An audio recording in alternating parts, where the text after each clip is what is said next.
Alright, welcome back, ladies and gentlemen. We're going to be getting started with our next series pretty soon. We are just waiting for the vetoes to be sent to me. Looks like we're going to be starting with Runes of Endion for puCK versus PiLiPiLi. Just a little bit of information about these guys, in case you don't know who these Protoss badasses are. I mean, first of all, that's a bit of a surprise, but just in case anyways. We got puCK versus PiLiPiLi, both of them really awesome Protoss players. One of them, of course, puCK, recently joined Root Gaming and has definitely been one of North America's finest in terms of just players up there. Again, whenever people ask me who are the top players in North America, I always say puCK, Masa, and Neeb. Neeb, of course, obviously up there recently. Oh, whoop. Ended up, wrong person to invite. Almost invited Masa into the lobby, but of course, puCK has been doing pretty damn well. Did end up, I think, losing a PvP in the winners bracket to Bales, though. So maybe facing a little bit of difficulty over there in the PvP matchup. I'm not too sure what happened over there. That was happening in the in a match that I was not able to cover. And PiLiPiLi did end up beating Bales in a PvP. So I don't know. Does that automatically make Bales because Bales beat puCK? And PiLiPiLi beat Bales. Does that mean that Masa's asking me if I want a cookcast? But does that mean that PiLiPiLi is beating puCK? I don't know. We'll have to wait and see. In terms of the last couple of times that these two players have faced off versus each other, they have faced off against each other quite a few times. And I've got to say, man, puCK has been kind of winning a lot versus PiLiPiLi. Quite a few times, I gotta say. Definitely won 8 series versus PiLiPiLi versus the 1 series PiLiPiLi has been able to take off of puCK. And of course, it's not even the most recent series that they actually won, or PiLiPiLi was able to win, was a recent one. The last 3 times they faced off against each other, puCK was able to take it. Oh, looks like we need one more person. Oops, almost glad we didn't start just yet. But alright, again, this should be a pretty interesting matchup. PiLiPiLi has definitely been playing the best StarCraft 2 of his life, just lately. The past month, I would say. He has been playing the best StarCraft 2 possible. And man, I thought we invited Tenshi.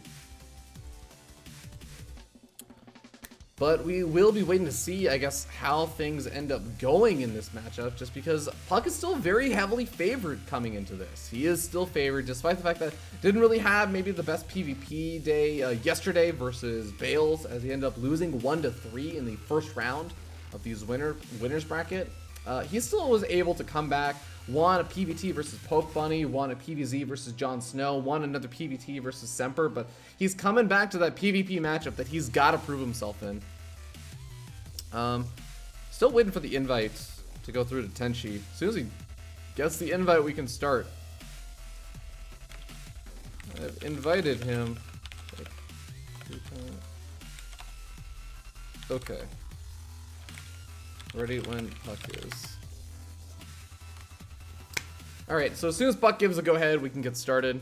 This is going to be a PvP. I want to remind you guys, this is for WCS North American Challenger, as most people are familiar, but it's not always super clear or super obvious and like what exactly is at stake, what is on the line for these particular matches.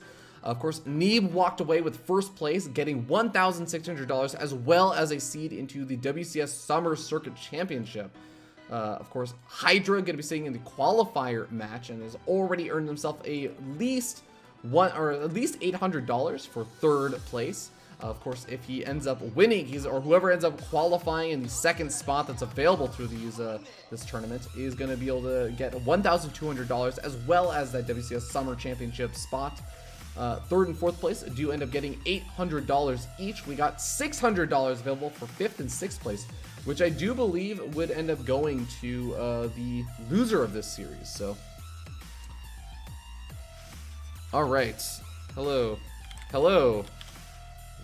ready? Man, these players been very chatty today. puCK, I don't know what it means when you ask will you marry me? No, okay, damn, I was so close. I don't know what's going on. All right, it looks like PiLiPiLi is not ready just yet. Okay, now he's ready. See, here's the problem, is that puCK asked PiLiPiLi, will you marry me? And PiLiPiLi was saying no to the marriage, but yes to being ready, so hard to keep track of this stuff. All right, we're finally done buying time, guys. Like, if it wasn't obvious that we were just waiting around for the players to actually give the go-ahead and settle in, get their mice and keyboard ready as they are playing the first games of the day. And I will note, I did only notice PiLiPiLi log on to StarCraft right before this. So either he was playing on a barcode account and warming up over there, or these are actually his kind of first games, and he was warming up during that previous series. But here we go. puCK, I know, was playing a little bit earlier on. We're gonna hop into it and find out how this is gonna go. Starting over here in the bottom left-hand corner of the map, Runes of Endion, we have the red Protoss player representing Storm Gaming. Give it up for PiLiPiLi. Man has been playing out of his mind lately. And down here in the bottom right-hand corner of the map, a man who definitely just in general plays pretty freaking well. And it definitely most lately, I would say, he's been playing some of these weird, scrappy games that have been very, very enjoyable. Especially if you tuned in some of the games on Nerd Street Gamers yesterday. Give it up for Root Gaming's very own puCK. Both these guys represent United States of America. Although PiLiPiLi, formerly from Kazakhstan, moved over here, is not exactly a citizen, I don't believe. Is sitting on a green card, but has been living and participating in the North American scene. I think has very much been adopted into the North American scene. Everyone just considers him a fellow North American, a fellow American at this stage. So nice to have, I guess, the kind of Europeans invading us, taking over WCS America. I'm just kidding. But again, like, puCK is going to be pretty favored coming into this. PiLiPiLi has got to make some kind of differences happen. PiLiPiLi is one of those players that I think his biggest strength is the fact that he has this wide variety of builds that he can throw out and execute pretty much all of them fairly well. He does have kind of tendencies, I will say. He likes adepts. He definitely loves to utilize adepts, sniping off workers, being effective with them. But he also does like his Dark Templar. That's the other thing I would say. puCK, on the other hand, is sort of the embodiment of like this entire philosophy of StarCraft, which is play the game the way that you enjoy it. And I think that's always been a really admirable thing about puCK, is that he always tries to play StarCraft in a way that he'll enjoy it.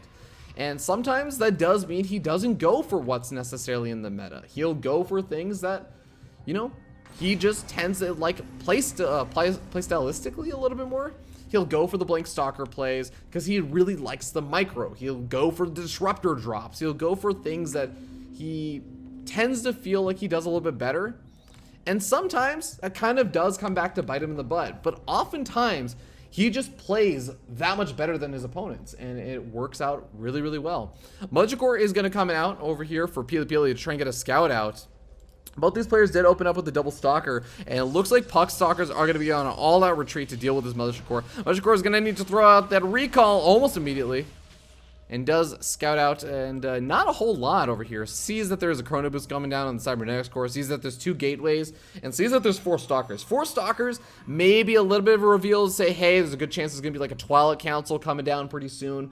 Going to be Blink coming out. I mean, that's a pretty common thing to do if you're going to go for all these stalkers. You might as well invest into upgrades for them. But both these players are going to be throwing down the Roboxes facilities. Both these players are going to be getting out some sentries that are going to be useful not only for, of course, force fields that everyone thinks of, forcing out immortals and everything, but also the Hallucinate Phoenix to get out those that scouting information on your opponent. You always want to keep an eye on your opponent in this situation. But Twilight Council does follow it up closely thereafter for puCK, as again, he's one of those players that you can pretty much generally count on puCK to go for Blink Stalker, Immortal, eventually into Disruptors. That is just, yes, it's a pretty common thing to go for in PvP in general, but across the matchups, that's a pretty common thing to see puCK go for. He loves his Blink Stalkers, he loves his Disruptors, and of course he loves going for those Immortals because there's a lot of micro ability with the Warp Prism in them. PiLiPiLi, on the other hand, getting his Twilight Council just a tad bit slower, opting to get out a few more units. Runes of Endion is one of those maps where I think you can grab those 3rd expansions in PvP and still be relatively okay. It does sort of get come down to whether or not your opponent goes for that big 2-base play where they'll move out with a ton of the Blink Stalkers and Immortals and some of those sentries and try and just end the game right then and there. They take a good engagement, they can do so. But if it does make it to that 3rd base, as I think it's probably going to, as PiLiPiLi is even knocking down these rocks, really the only thing you can actually do is kind of that harassment. You get out a Warp Prism, maybe you open up with a Stargate to get an Oracle or something like that. Well, both these players are going to be keeping an eye out on each other, making sure that they have an exact idea of what their opponents are making. Sees, okay, a couple of Stalkers, sees the Sentries, sees the Roboxility that was producing, of course, what he can assume is maybe either an Observer or an Immortal. Maybe the Warp Prism, actually. That could have been a possibility as well. But in the meanwhile, puCK has been doing the same thing. He's been keeping an eye on his opponent. This is just going to be a very passive game in the early stages. They want to keep an eye out on each other, and they want to take expansions because they want to see and kind of test the waters. I think it's been a little while since they both played against each other in a tournament setting. They've probably been playing against each other on the ladder a good bit, but they both want to see, okay, who's going to be winning in the macro game at this stage? Who's going to be kind of favored in this? I think puCK's control, especially if it goes to the Disruptor stage, I gotta just hand it to puCK's control on that. He's been playing out the Disruptor play since the beginning of Legacy of the Void, and he's been playing it very, very well. So in a lot of ways, I'm kind of going to give a little bit of an edge to puCK if it does come down to a control versus control battle in the super late game. Even his Blink Stalker control and his Warp Prism harassment is really, really on point. But I think PiLiPiLi just does have some kind of cute little tricks that he does with his harassment. He likes to kind of do the drop harassment with the Warp Prism. It's pretty typical stuff, honestly, at this stage, especially at this level of play. Pretty typical to move in with a Warp Prism, do a little bit of adept harassment, or maybe move in with some DTs and catch your opponent off guard while also pushing at the front. I would say PiLiPiLi is a pretty good strategical player. But for now, it looks like he's going to be knocking down the rocks, getting ready to potentially move out, as here's that Dark Shrine I was talking about that PiLiPiLi loves so much. He's going to eventually be able to get out some kind of DT harassment. Yes, you can say there's an Observer out, but there's only one Observer out, and if that Observer gets picked off, the DT does a lot of damage. Even if the Observer doesn't get picked off, it can only be in one place at a time. If it's not with the army, well, now you got to suddenly make sure that it's actually got some detection and some defenses over your 3rd, and your natural, and your main base if it gets dropped in. There's a photon cannon over here, funny enough. So he's going to be covered in the main base if the Warp Prism just goes straight over there. But looks like a lot of sentries being warped in for PiLiPiLi. He's going to try and take a good engagement over here. Hallucinated some Phoenix. Trying to continue to get a scout out to see where the army is for puCK, but also what the composition looks like. Couple of pylons down over here for puCK are going to be useful for photon overcharges, although they're not exactly at the best angle. They're really going to be defending this kind of south side, but not really going to be able to keep PiLiPiLi out. Oh, the force fields go in and actually traps in not only one of those, I think, Stalkers, but actually manages to trap in the Immortal. Nice pickup from the Warp Prism. Does manage to just save it. Barely. 4 health left over on that. Was not really going to be playing a huge active role in the fight until it regenerates some of those shields. First Disruptor comes out over here for puCK, though. He got that Robox Bay up a lot earlier on, whereas PiLiPiLi invested into that Dark Shrine. Disruptor shot goes off, killing off a couple of the Stalkers. Killing off a Sentry as well, and PiLiPiLi's got to be really, really careful about that. Good force was coming out for both these players, but a big blink forward over here from PiLiPiLi does mean that he's not going to have any blinks available if another Disruptor shot came out, but no more Disruptors are available. The Photon Overcharge, though, acting very, very strong deterrent force over here for PiLiPiLi. PiLiPiLi able to get out another big reinforcing warp in. And it's still turning out to be a fairly even trade, I would say. Even though puCK has a smaller gateway army over here, he's dropped a little bit in supply. He's got the Disruptors. He's got the playmakers of PvP. And yes, while Blink Stalkers can blink away from those Disruptors, those Immortals, oh, gotta rely on small little tricks like that where the Warp Prism picks them up. But, I mean, you can only save so many units like that.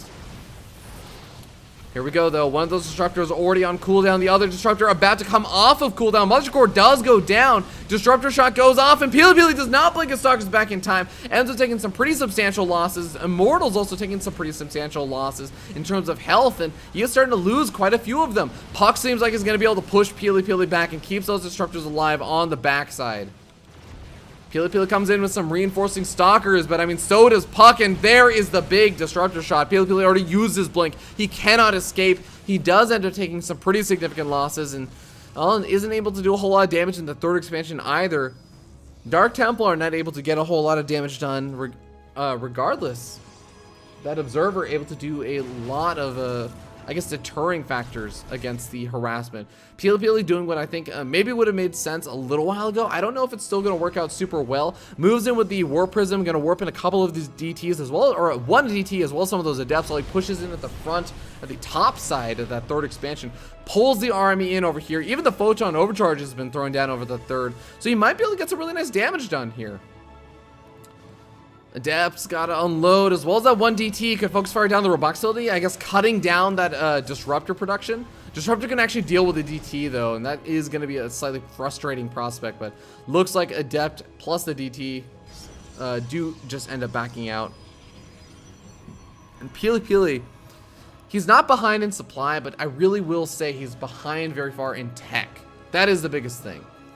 He's got an even army supply, but these disruptors add so much value, and puCK is only gonna continue to build up that disruptor count because he still has the robotics bank. He's still gonna continue to be able to produce 2 disruptors at a time if he wants to. Right now, it looks like opting to produce some more observers. Doesn't want to get caught off guard by Dark Templar. puCK is in a pretty significant lead right now. Even got the +2 weapons finished up. PiLiPiLi is also going to be, oh my god, both these players on a move command. What was that? What the heck was that? Disruptors were all at the front, but PiLiPiLi doesn't decide to engage onto them. Instead, he has to blink out of there because he doesn't feel confident in taking out all the disruptors in time. PiLiPiLi drops significantly in supply. There's no way PiLiPiLi can take an engagement over here. The disruptors could AFK at this point. puCK can just A-move in at this point, allow PiLiPiLi to get whatever kind of blinks off he wants to, and I think that puCK still ends up taking this engagement pretty favorably.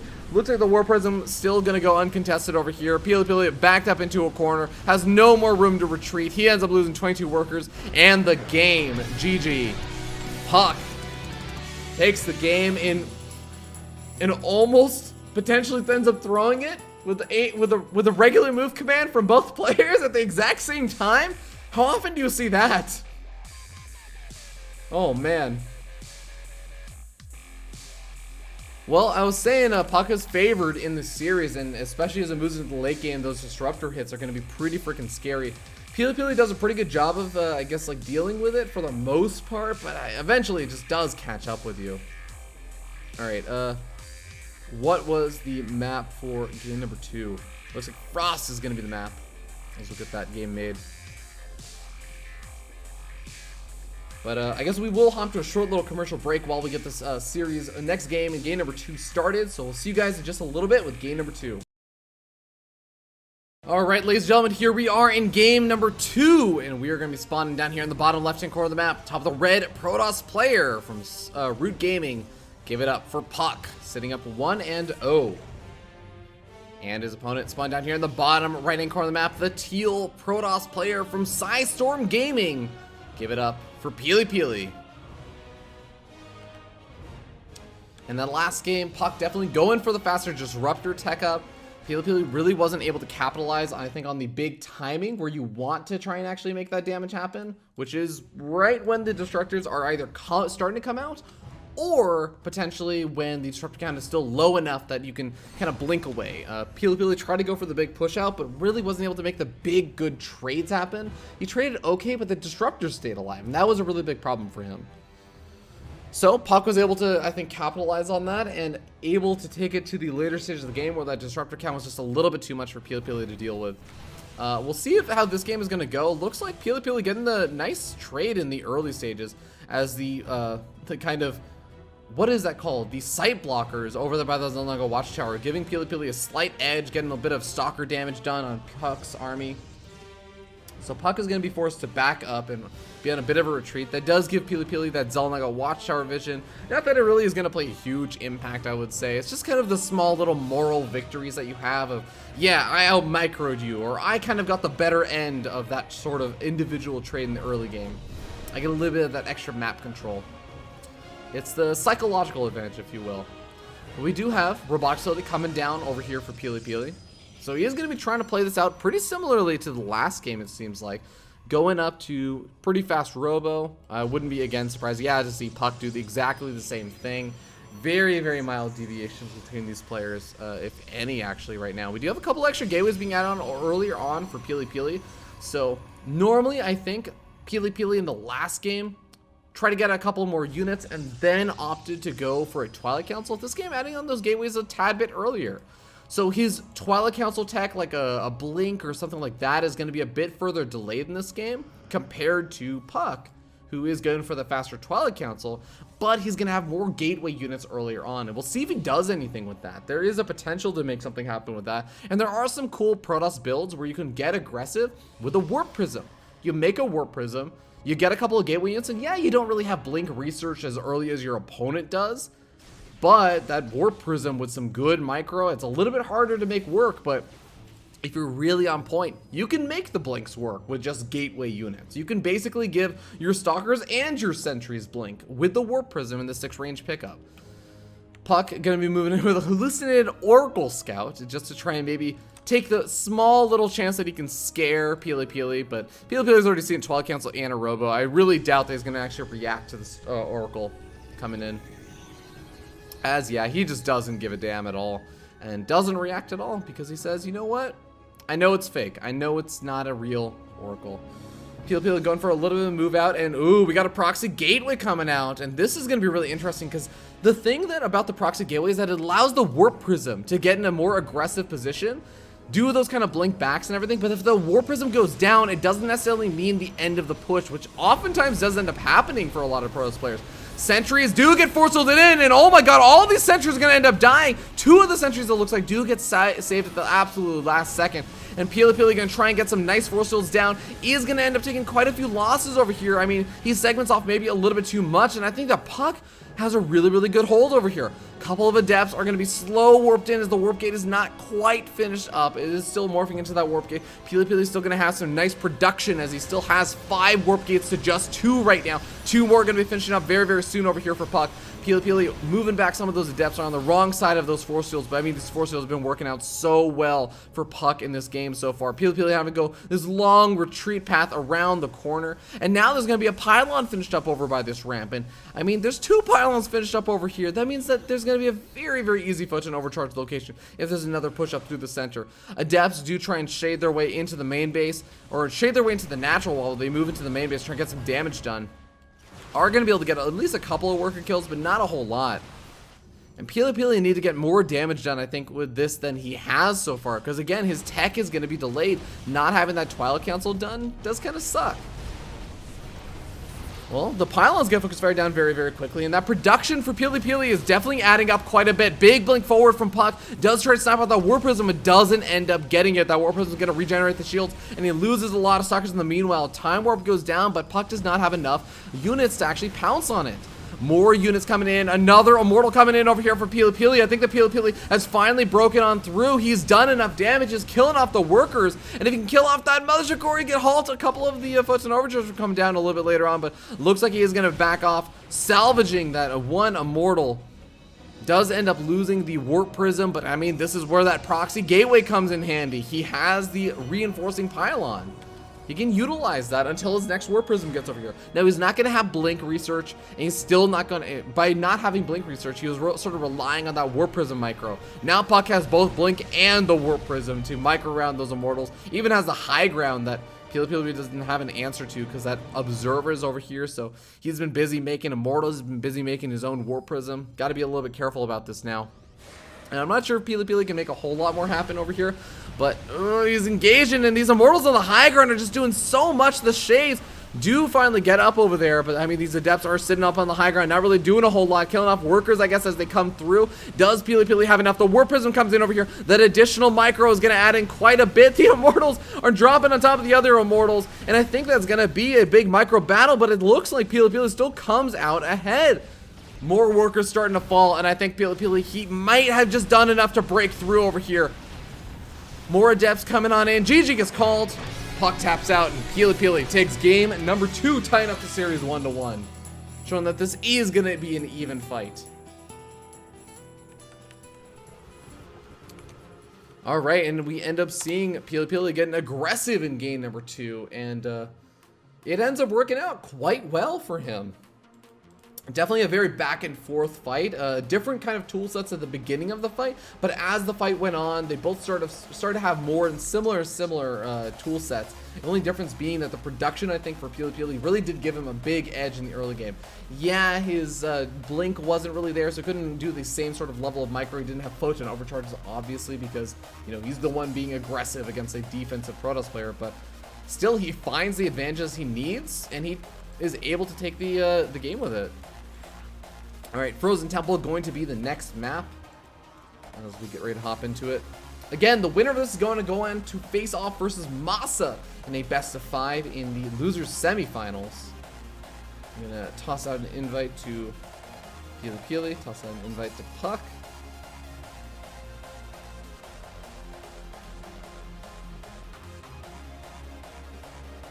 And it seems like there's been a lot of talk in the chat about like casting styles, who people prefer. You know what? I'm a big believer that everyone kind of has their own casters that they like. There are casters that I really like that some other people really don't like.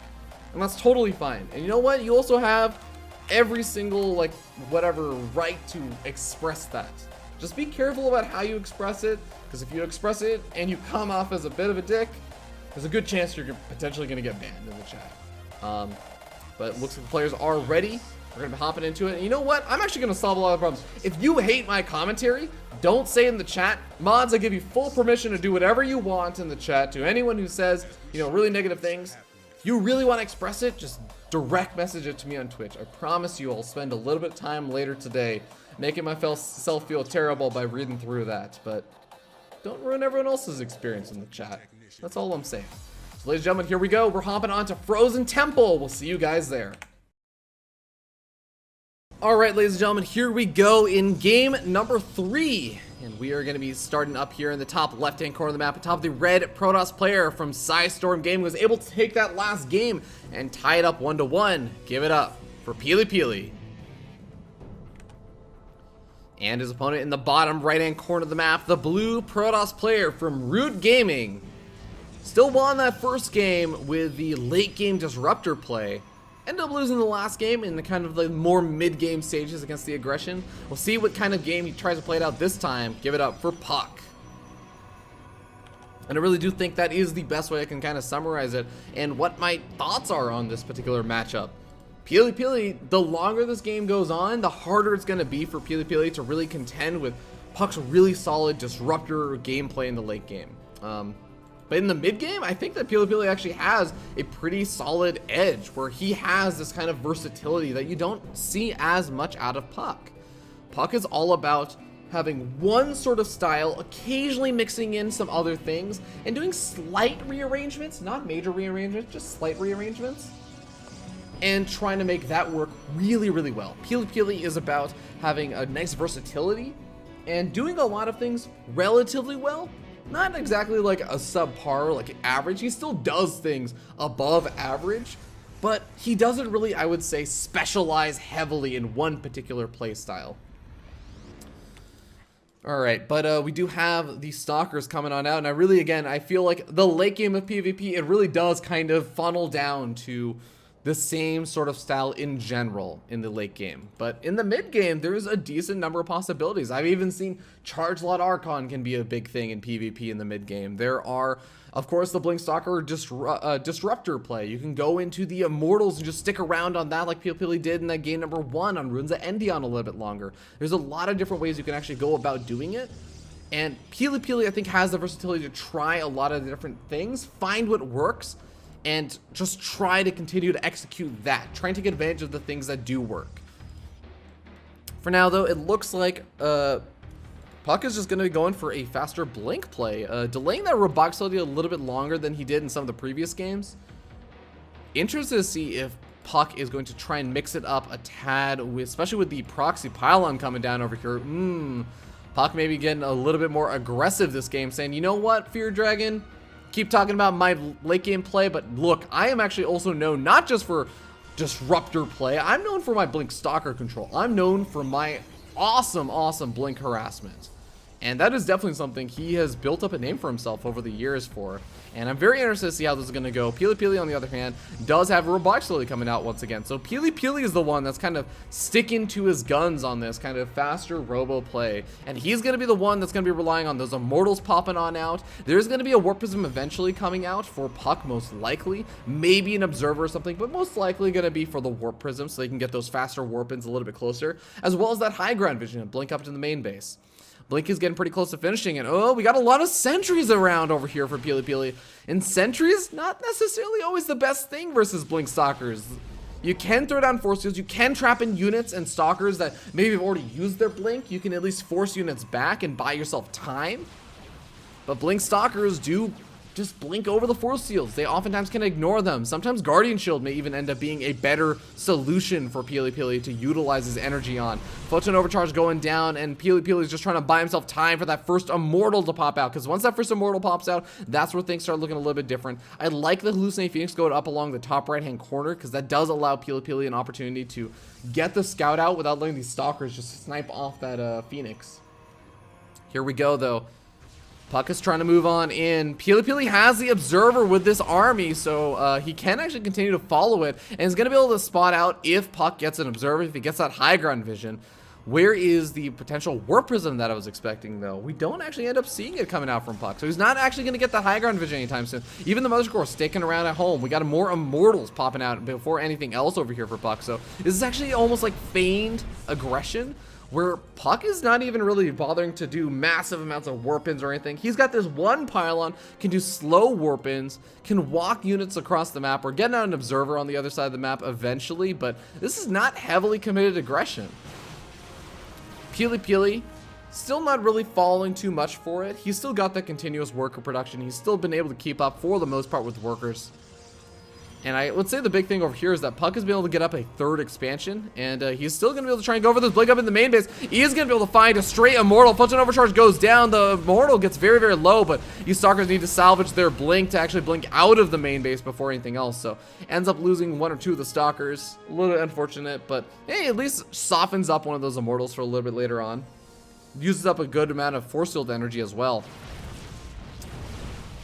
Oh, puCK losing a lot of those stalkers over there. Really, really, I guess, atypical miscontrol from puCK. Something that he's very well known for doing quite well. We got a lot of the gateways coming out over here for puCK. He's trying to pump up that production. Same thing for PiLiPiLi, but PiLiPiLi may actually have an opportunity to get a bit more aggressive. He started that immortal production before puCK, and that does allow him the opportunity after seeing this third expansion to say, hey, you're grabbing a third before I started my third. I can either A, move across the map and try and kill you right now with all of my power and all of my resources, or I could also just try and put some pressure on, maybe try and get you to cancel or kill off your third expansion, force you to lose a lot of these units and take a third expansion of my own behind this. With the Warp Prism coming out, I really do feel like he has both as a possibility, but Dark Shrine is also coming out behind this as well. Could potentially do some nice DT warp-ins. Where is the Observer right now for puCK? He does have one out, and it is with the army, but oh, it's getting very, very close actually to this army over here. Where's PiLiPiLi's Observer? He had it. He had an Observer a second ago, I swear. Did he just lose it? Yeah, I guess he lost it fairly recently. Well, that does give puCK the detection he needs to deal with PiLiPiLi's DTs that he will eventually, I assume, be warping it at some point.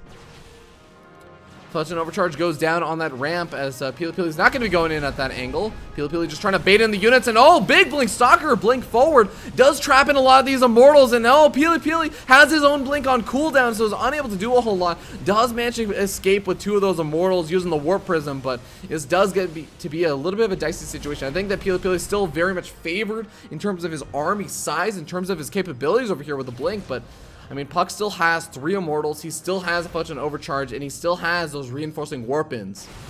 Really, really aggressive blink forward over here from PiLiPiLi, sniping off the Immortals. 1, 2, 3, they all go down. PiLiPiLi keeps his Immortals alive, and he's gonna be able to take out some of these Adepts on the front line. puCK has to back out, and the Mother Core having a hard time getting over to the Photon Overcharges.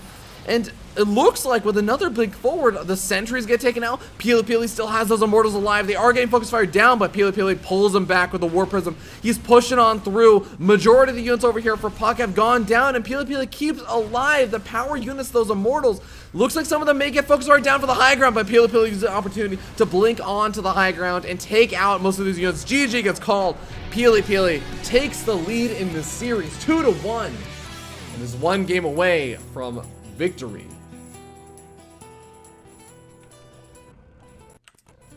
Pretty cool game, I would say, with PiLiPiLi once again getting aggressive before it gets to that late game disruptor play. And I think it looked pretty even for the most part, but that small little immortal advantage, yes, we ended up seeing the immortal advantage eventually go toward puCK toward the end of the fight, but I mean, he sacrificed a lot of his stalkers blinking forward hyper aggressively onto PiLiPiLi's army. Managed to get some of those immortals, but ended up losing so much of his army in exchange for it. And I think after that, it just sort of snowballed. So, well controlled, I would say, for a PiLiPiLi, you know, baiting out those switch and overcharges nice and early on, coming in from a lot of different angles, and making puCK feel, I guess, kind of uncertain about it. But that does mean we move on to game number 4, which is going to be match point. It was guaranteed to be match point, but it really just differ who is going to be one game away from victory. King Sejong Station is going to be the map. And just to note, game number 5, if it does go to it, will happen on Invader, which is always a fun map. Invader is always a fun map, but while we get this game set up, we're going to hop to a short little commercial break, so we'll be back in a little bit, guys. Please do not go anywhere, because we're going to be bringing you more WCS North America coverage on BaseTradeTV. Alright, I have the scoreboard wrong. There we go. We are going to be jumping into game number 4, ladies and gentlemen, on King Sejong Station. And we're going to be starting down here in the bottom right-hand corner of the map on top of the red Protoss player from Psystorm Gaming. Currently, it's up 2-1. It's PiLiPiLi.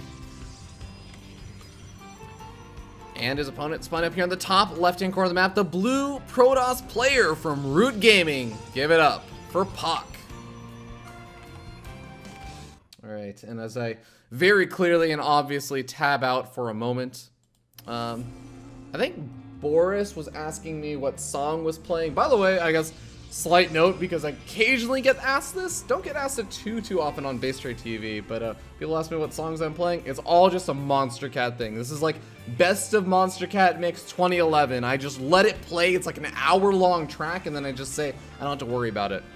But anyways, this PvP, so currently PiLiPiLi is sitting up 2-1, is one game away, and this is where he gets an opportunity to maybe start changing things up a little bit, and he can kind of do whatever he wants to try and throw puCK off. He can go for something like a really fast DT rush. He's been going for these DT open. He gets the Dark Shrine like almost every single one of these games eventually, but it's one of those eventual like, oh, you know, I'm getting toward 3 bases. Like, this would be a good time to get out of Dark Shrine because I can use them for Dark Templar to harass, or I can even use them for Archons if I need to.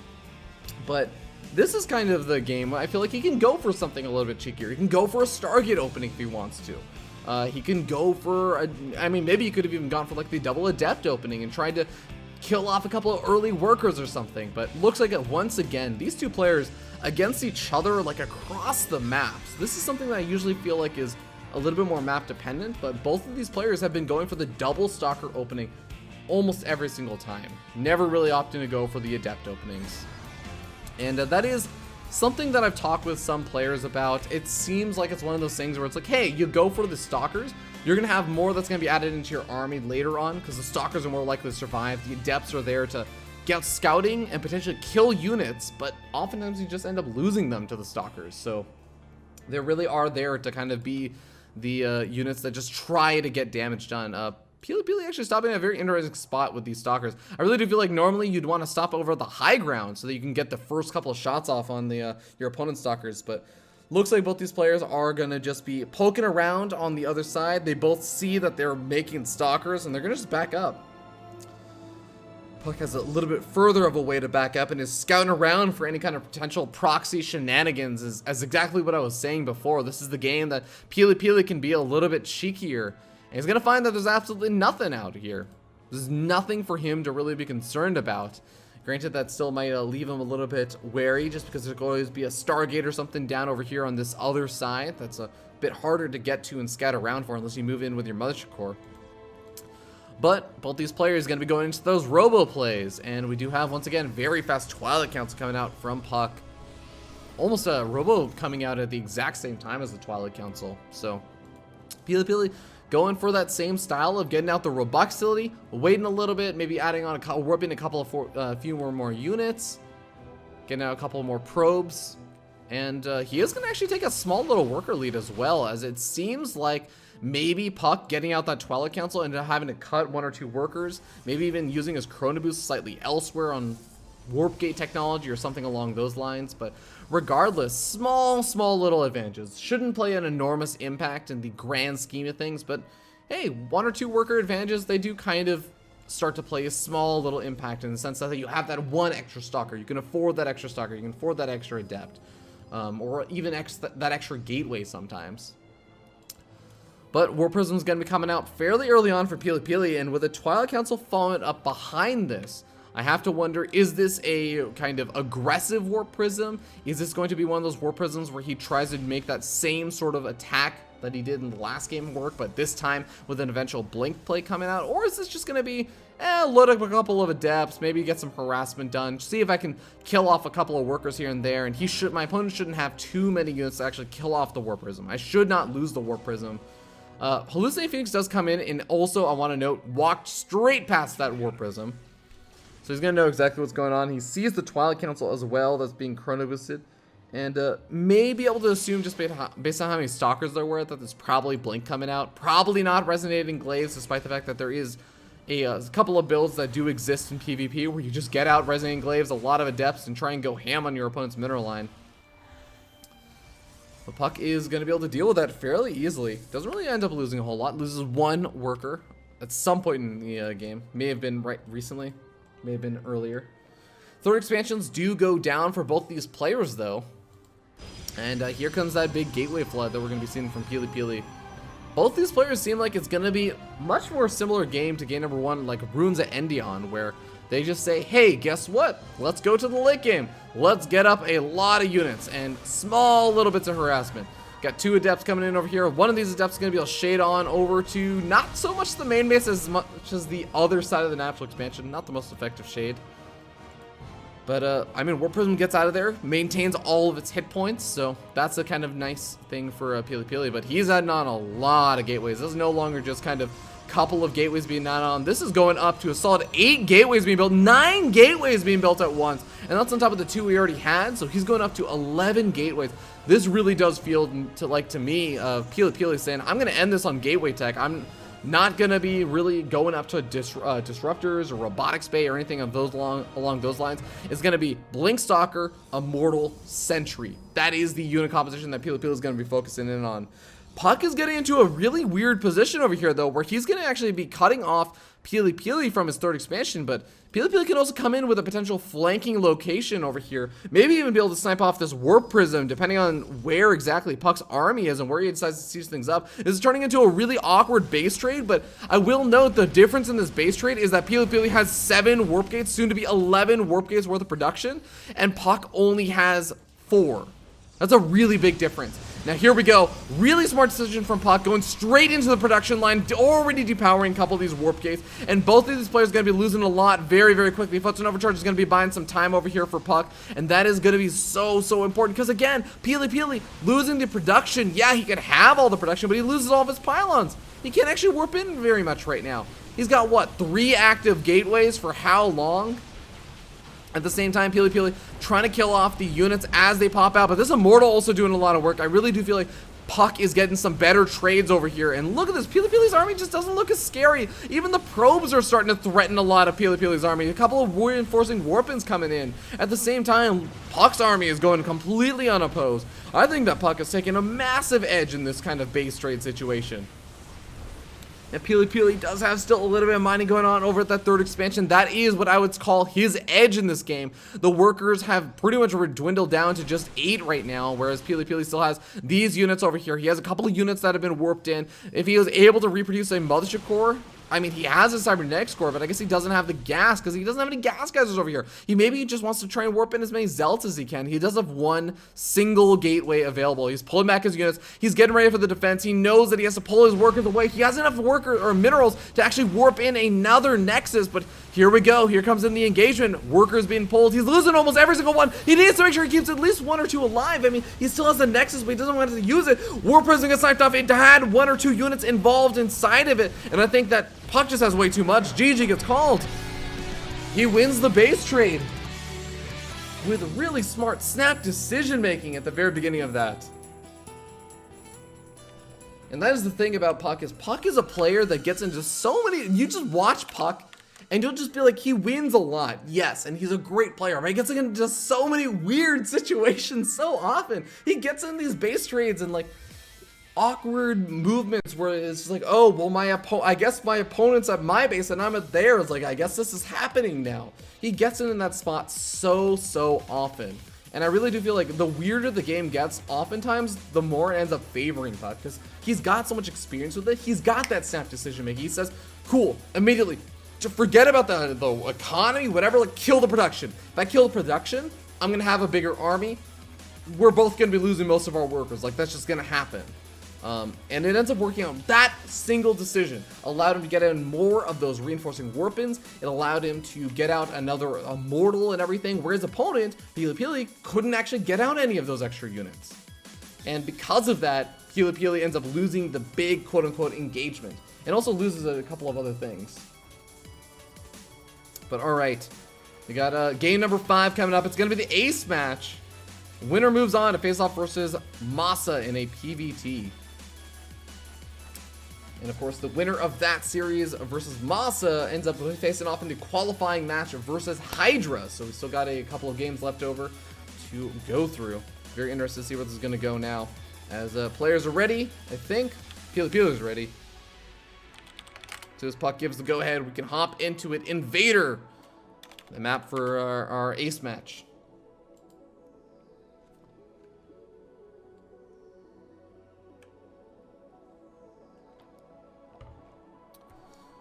All right. Yeah, there's still like weird chatter in the chat about like, wow, I like such and such caster and I think blah, blah, blah. Fear Dragon smells like a butt. They're like, whatever, guys, just PM it to me. Seriously, like, if that's what it takes for you guys to keep it out of the chat and better everyone else's experience, direct message it to me on Twitch. I promise you I will read it. All right, ladies and gentlemen, we're hopping on to Invader, though, on a happier note, as we hop into the ace match. Game number 5. Get your ace matches out in the chat. If you're a BaseTradeTV sub, we're hopping into it. We'll see you guys there. All right, ladies and gentlemen, here we are in game number 5, the ace match. Winner moves on to the losers semifinals to play off versus Masa. Only 2 rounds away from the qualifying match, but here we are in the top right-hand corner of the map. The red Protoss player from Storm Gaming. Give it up for PiLiPiLi. And his opponent, who's doing something suspicious with one of his probes on the map. We have the teal Protoss player. Actually, no, nothing suspicious. I forgot. This is a 4-player spawn. We have the teal Protoss player from Root Gaming. Give it up for puCK. For some reason in my mind, I was just like, Ruins of Endion's a 2-player spawn. No, this is a 4-player spawn. I just see these spawn locations rather often, so puCK just scouting around in the bottom left-hand corner. Thought this was a sneaky probe, but it is nothing of the sort. He did end up canceling one of his pylons, which is a little bit weird. Maybe not feeling so great right now. I mean, he did manage to win that last game, but definitely been a very back and forth series. So hopefully he's gonna feel okay. Hopefully it's just nothing, small little thing that's gonna be immediately forgotten. But we do have, once again, double stalker opening over here from puCK, but PiLiPiLi is mixing it up a little bit. He's finally not going for just a straight up double stalker opening. He starts up his Mother Core a little bit earlier on, so he's going to have more energy on it, but he also only starts up 1 stalker initially, so it delays that second stalker. It does allow him to still get them up, but he is going to be slightly behind on the stalker production, so that does mean he's probably going to play a little bit more defensively with his stalkers, and usually does probably indicate that PiLiPiLi wants to just go for an expansion pretty quickly. Doesn't really want to do anything super duper crazy. Both these players scouting around the map. PiLiPiLi saying, oh, you're not in the bottom right. All right, well, let's head up to the other intuitive location. puCK has just kind of said, well, I know where you spawn because you didn't spawn in the bottom left. So, cool, let's do this. Militia Corps tries to move in for actually, wait, what was that for puCK? Oh, I guess PiLiPiLi's. Where is PiLiPiLi's? Okay, yeah, it is retreating back. I was like, where the heck is it? Yeah, puCK trying to go for a little bit of a scout. He does get a little bit of information, sees and confirms. Okay, yeah, nothing super crazy coming on. Sees the stalkers. Of course, PiLiPiLi doing the exact same thing. PiLiPiLi does have a hidden probe over here in the bottom left, and it's gonna be nice just for getting a scout out a little bit later on, but it can also just be nice for, hey, throwing out a proxy pylon. Getting out, even if you're not going totally all in, getting out a proxy gateway for small little bits of aggression later on can be pretty helpful, because if you lose that warp prism, your aggression is dead. Your aggression is done, because otherwise, what are you gonna do? Walk your units all the way across the map like Zergs and Terran do? No, we are Protoss. We don't walk our units across the map, we teleport them. Twilight Council plus Robo coming out once again for puCK. And PiLiPiLi sticking around on just the pure Robo once again. For going the Twilight Council, at least for the early stages of the game. We'll see if he ends up throwing one down a little bit later on, but for now, I mean, just the pure Robo style has kind of worked out relatively well for him. Obviously, that last game, a bit of a weird one. And the big thing that we haven't really seen the game repeat into, that with the other win that puCK got, was game number 1. Runes of Endion, the Disruptor play. When it gets to that Disruptor late game, that's, I think, the big kind of timer that PiLiPiLi's trying to hit before. He's trying to punish puCK if he ever tries to tech up too quickly into that. And he may try and play into it, but again, like versus puCK, I really do want to give a bit of favoritism to him. He's got a lot of experience with it. He's just impressed me personally a little bit more with his Disruptor play than PiLiPiLi has. We do have that Proxy Pylon plus Gateway coming out for PiLiPiLi, so with a couple of gateways being added on, the Immortal being produced, but more importantly, the Warp Prism already having been made. Units moving out across the map. PiLiPiLi is going to be putting on a little bit of that aggression. I think the Phoenix may have seen some of these units moving out across the map. If it saw the Warp Prism, that would have been a huge reveal. But regardless, I mean, puCK is going to react pretty much the same way. Get out units. Get out Immortals. Chrono Boost out my Blink. Get out a couple more gateways. And get ready to defend against any kind of attacks that will be coming. And here we go. Another pylon is going to be going up, and that's going to be nice for that photon overcharge. Immortal Hardened Shields already gets triggered, so PiLiPiLi does a nice job doing that. Looks like he's going to try and focus around down the rocks. This is interesting. I think, yeah, the Adepts are going to be a really nice addition to this, because normally it's really hard to move through this choke point. Even if your opponent is kind of situated over here, it's very easy for them to move back over here, throw down a force field or two, and trap your army, just cut them in half if they try and move through that choke point. But having a couple of Adepts that go into the main base using the Warp Prism, that's going to be really nice. Already killing off a couple of workers over here. Shade on out, and that's just really nice free damage he gets done. Blink does finish up over here for puCK, so now PiLiPiLi got to be very, very careful with that Warp Prism. That Warp Prism is out of position for even a split second. It is going to get taken out. As puCK is very much going to be out for blood, but puCK has his own Warp Prism in the mix, and that's going to be useful, not necessarily for anything other than just, I guess, blinking back with the Immortals as well as keeping those sentries alive. That's going to be the two most important things. Yeah, I guess it's kind of nice if you can warp in, but really I don't expect him to be turning into the warp in mode. Oh, nice force fields, trapping out a majority of this army, forcing out 3 photon overcharges, and now puCK only has 1 left over to help with his defenses. 2 Adepts shading on into the main base. And hey, they're going to be able to get some damage done over here. Yeah, there's a warp in, but Focus Fire comes out on these Adepts. He's going to be able to do something over there. At the same time, Warp Prism gets taken out. PiLiPiLi does have the reinforcing gateway a little bit further back, so he's not totally out of this just yet, and he does get some nice pickoffs in exchange for it. At the same time, Adepts do get cleaned up, but 4 workers go down, another 4, so PiLiPiLi takes a small little worker advantage. He is a little bit better saturated than puCK in this stage. Nice force fields coming out. Some of the sentries going to be on the front lines very soon, so PiLiPiLi doing a nice job pulling back his units right before his sentries started getting focus fired down. And takes out the Mothership Core. Last photon overcharge goes out, and puCK is not immediately replenishing that Mothership Core. He's in fact just focusing on getting more gateway units mated. He does have that Immortal advantage right now as well. 1 Immortal out for PiLiPiLi, and 2 out for puCK. And that will absolutely play a big difference. for Depth Shade their way into the main base. And I mean, it's not even necessarily just the workers killed anymore. It's about even just the workers that are no longer mining for a little bit.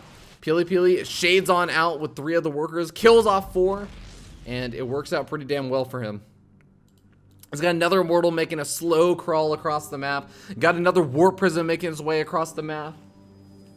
And puCK is gradually, I would say, I mean, he's defending, but oh, here's a big blink forward. It's going to be before PiLiPiLi has that second reinforcing Immortal come into the mix. His Immortal also got sniped off very, very quickly, whereas puCK's Immortals, I mean, they do not get to participate that much in the fight as they get forced out, but I mean, they're still alive, and that's a lot more that PiLiPiLi can say over here. Oh no, PiLiPiLi gets another one of his Immortals blunk in on, and that does actually give puCK a huge, huge advantage coming into this engagement. PiLiPiLi is trapped. He's up against the wall, and now his gateway and his pylons are over here are going to potentially be the next target. And I don't know if PiLiPiLi can really defend this anymore. Warp Prism even coming in handy over here for puCK as he gets fast reinforcing warp-ins, and I think this just might be it. PiLiPiLi loses way, way too much, even with the Immortals engaging against the Adepts. Not the most ideal trades. This is the best trade that PiLiPiLi could ask for. That does allow puCK to win the game and advance on with a 3-2 victory. So PiLiPiLi gets knocked out, and puCK, with a 3-2 victory, advances on, faces off versus one of his, what I would say, rivals, known as Masa, in the losers semifinal. So ladies and gentlemen, we're going to go to a short little break. I want to thank you all so much for tuning in so far. We are not done yet. We still have 2 best of 5s left over. And that's going to be happening with both Masa as well as the winner of puCK versus Masa facing off versus Hydra in the qualifying series. You guys are watching BaseTradeTV's coverage of the WCS Challenger League qualifiers. We'll see you guys in a little bit.